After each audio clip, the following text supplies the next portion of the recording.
was if it goes inside the 10, don't fair catch it. And it seems like maybe changed a bit. What prompted that maybe a little bit? Well, I think, when that rule was set, 90% of the games were on AstroTurf.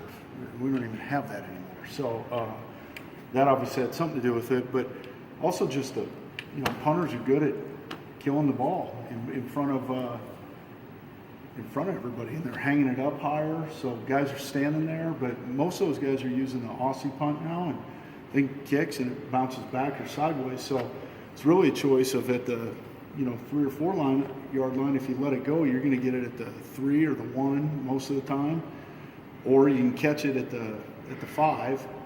And at least you don't have to get into your backed up thinking on offense.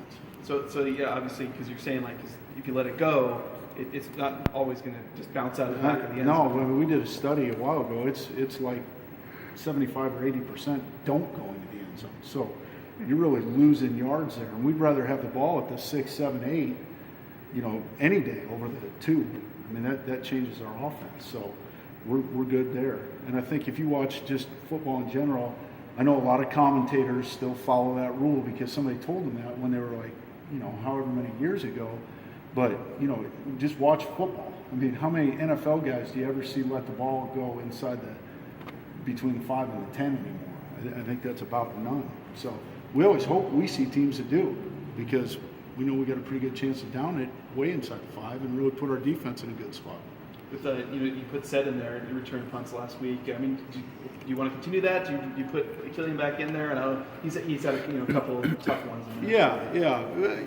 It just felt like it was time to give Sed a chance, and he went out there and made the most of it. Did a really nice job for us. So, yeah, will we continue to do that? Absolutely. But have we given up on Killian? Not at all. I mean, we expect to see him back there.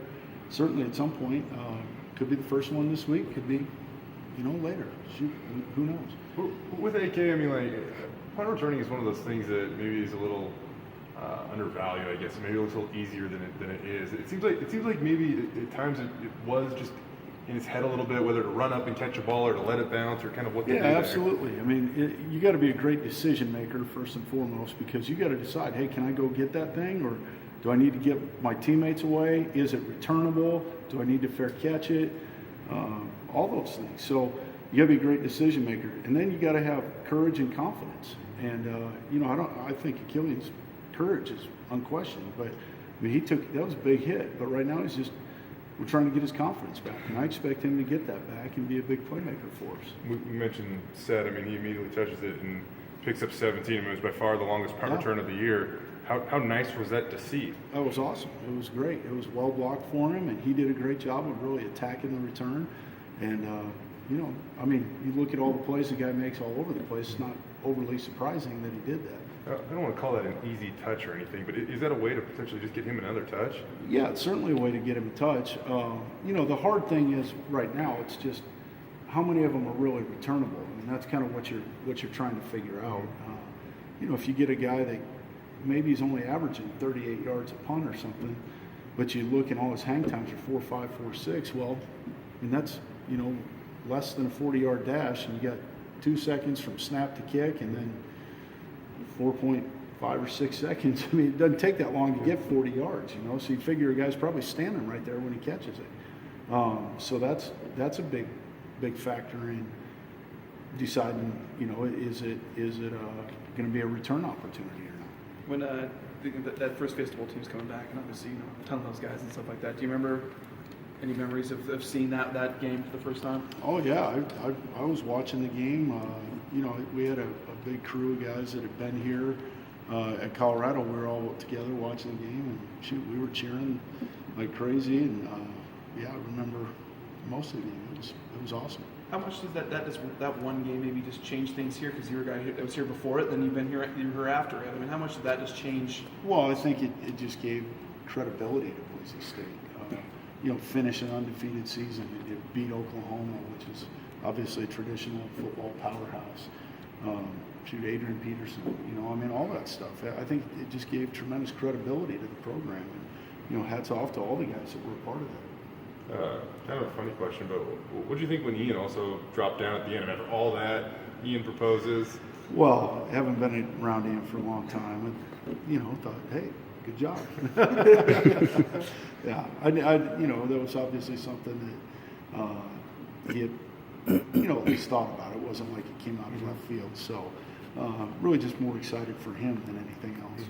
You look at Colorado State. What kind of stands out about them? Defensively, so we got a heck of a linebacker for Sherman Davis. Yeah. I think the big thing is they're tough, they're physical, they're sound, they play hard, they don't make mistakes, they make you earn everything, and then they have really good players on top of it. So this will be a good test for us. I mean, these guys, they get after it, and it's no coincidence that they just kind of put it all together and shut out Utah State in the second half and got after them. And we got our work cut out.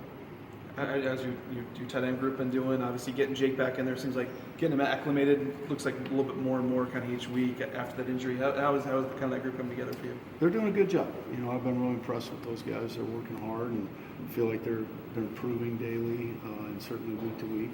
And we're still getting contributions from all of them. But yeah, it's great to have Jake back too. I don't know if it just is a progression to get Jake back in more and more. He obviously played way more snaps than anybody at that position last year, but even with him back, I mean, you still notice Alec on the field quite a bit. In his opportunity, I mean, did he earn?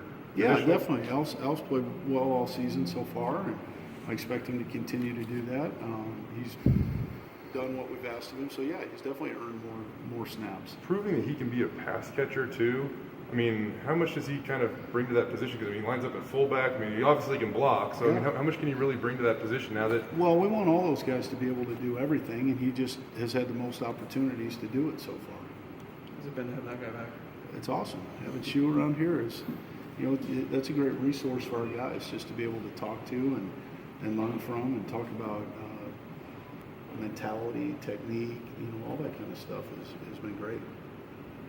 Thanks, Red. Okay.